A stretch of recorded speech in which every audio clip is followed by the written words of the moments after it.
Pada video kali ini kita akan mempelajari bahasa Indonesia. Sebelum kita mempelajari bahasanya, kita tentunya harus tahu dari mana datangnya bahasa Indonesia. Bahasa Indonesia lahir pada tanggal 28 Oktober 1928. Pada saat itu, para pemuda dari berbagai pelosok Nusantara berkumpul dan berikrar. Apa saja ikrarnya? 1. Bertumpah darah satu, tanah Indonesia. 2. Berbangsa satu, bangsa Indonesia. 3. Menjunjung bahasa persatuan, bahasa Indonesia. Pada tahun 1928 itulah bahasa Indonesia dikukuhkan kedudukannya sebagai bahasa nasional. Keputusan Kongres Bahasa Indonesia II tahun 1954 di Medan antara lain menyatakan bahwa bahasa Indonesia berasal dari bahasa Melayu. Bahasa Melayu berkembang sejak zaman dulu dan sudah dipergunakan sebagai bahasa perhubungan atau lingua franca, bukan hanya di Kepulauan Nusantara, melainkan juga hampir di seluruh Asia Tenggara. Proses penyerapan istilah dalam bahasa Indonesia. Perbendaharaan bahasa Indonesia diperkaya oleh kata serapan dari berbagai bahasa asing, misalnya dari bahasa Inggris, Jerman, Belanda, Prancis, dan Arab. Kata-kata serapan itu masuk ke dalam bahasa Indonesia melalui 4 cara, yaitu adopsi, adaptasi, penerjemahan, dan kreasi. Adopsi.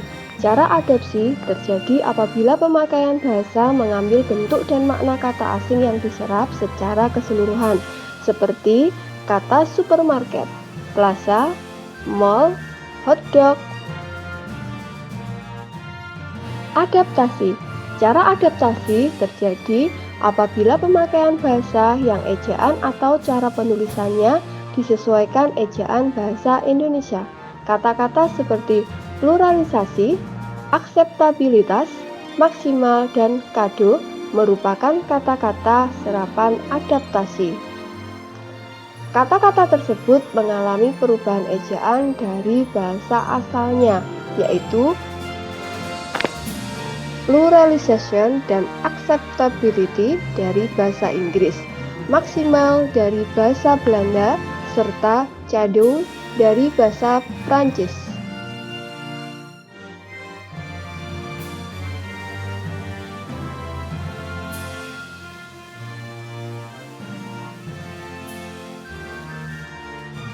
Penerjemahan.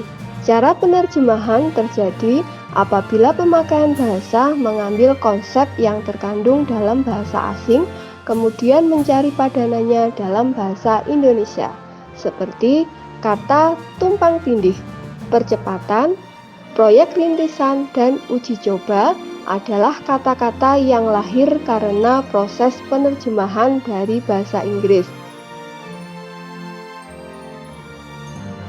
Seperti kata overlap, acceleration, pilot project, dan tryout. Cara kreasi terjadi apabila pemakaian bahasa hanya mengambil konsep dasar yang ada dalam bahasa sumbernya, kemudian mencari padanannya dalam bahasa Indonesia. Cara kreasi tidak menuntut fisik yang mirip seperti pada penerjemahan, misalnya efektif, berhasil guna, shuttle, ulang-alik, spare part, suku cadang. Itulah sejarah dan proses penyerapan istilah dalam bahasa Indonesia. Terima kasih.